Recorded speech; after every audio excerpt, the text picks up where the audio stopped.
지난해 7월 보은의 한 모텔에 장기 투숙하던 50대 지적장애인 송모 씨의 실종 사건이 접수됐습니다. 경찰은 속리산 일대에 대한 대대적인 수사에 나섰지만 실종 20일이 지난 뒤 송 씨는 결국 숨진 채 발견됐는데요. 당시 경찰은 송 씨가 속리산 정상 부근에서 발을 잘못 디뎌 숨진 것으로 추정하면서 억울한 죽음이 그대로 묻히는 듯했습니다.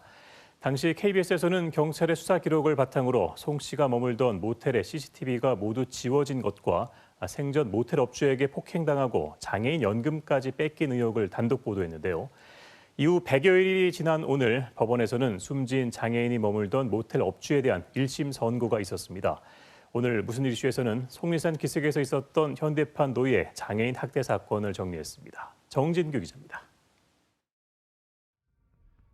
반바지에 슬리퍼 차림으로 주택가를 배회하는 한 남성. 잠시 뒤 수풀이 우거진 도로에서 사라집니다. 보은의 속리산 인근 모텔에서 20년째 살아오던 50살 송모 씨의 실종 전 마지막 모습입니다. 지적장애 2급인 송 씨는 20여일 만에 속리산에서 숨진 채 발견됐습니다.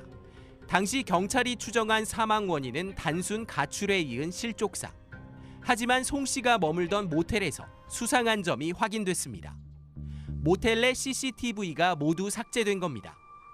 경찰이 삭제된 이 CCTV를 복구하면서 억울한 죽음의 실체가 하나하나 드러나기 시작합니다. 복원된 2달 분량의 CCTV 영상에는 실종 전 모텔 업주가 송 씨를 밀치거나 때리는 등 폭행한 사실이 그대로 담겨 있었습니다. 경찰 수사가 확대하면서 송 씨의 통장에선 수상한 점이 또 발견됐습니다. 송 씨의 은행 통장엔 장애인 연금과 기초 생계급여 수천만 원이 들어왔는데 모든 돈이 모텔 업주에게 넘어간 겁니다. 또 모텔 업주는 송 씨에게 각종 일을 시키고도 임금을 주지 않은 사실까지 추가로 확인됐습니다. 송 씨를 가족처럼 보살폈다는 모텔 업주의 범행이 송 씨의 사망 석 달 만에 실체를 드러내기 시작했습니다. 수급자 이렇게 신청할 때도 그분이 도와주셔가지고 장애인서 등록하는 것도 그분이 막 병원까지 이 같은 내용을 KBS가 단독 보도한 이후 장애인 학대 의혹과 관련한 각종 후속 보도가 이어졌고 사회적 공분이 일었습니다. 시민사회단체들은 장애인을 상대로 한 신체적, 경제적 학대가 더 있을 수 있다며 충청북도의 장애인 인권 실태 재점검을 촉구했습니다. 고용노동부와 자치단체는 복지수당을 받는 장애인들을 상대로 경제적 착취 피해 실태 등에 대한 조사에 나섰습니다.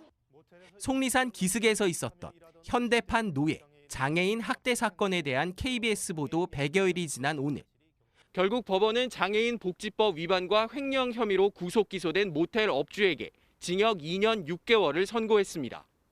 재판 과정에서 모텔 업주는 송 씨에게 병원 진료를 받게 하는 등 가족처럼 생활 전반을 챙겼다고 진술했지만 재판부는 이를 받아들이지 않았습니다. 재판부는 오히려 5년여에 걸쳐 장애인 보조금 5천만 원을 횡령하고 임금 6,600만 원을 지급하지 않아 송 씨가 모텔 업주에게 생활을 의지할 수밖에 없었다고 지적했습니다. 이어 송 씨의 건강 상태가 입원해야 할 정도로 좋지 않았음에도 퇴원시켜 일을 시키고 폭행하는 등 비인격적인 일이 일상화된 것은 아닌지 의심된다며 선고 이유를 밝혔습니다. 특히 업주가 송 씨의 휴대전화를 해지해 실종 당시 위치 추적을 할 수 없는 등 사망의 단초를 제공한 것으로 봤습니다. 죽음 뒤에야 드러난 장애인 학대 실체가 장애인 인권에 무관심한 우리 사회에 경종을 울리고 있습니다. KBS 뉴스 정진규입니다. 네, 뉴스7 충무 마칩니다. 시청해주신 여러분 고맙습니다.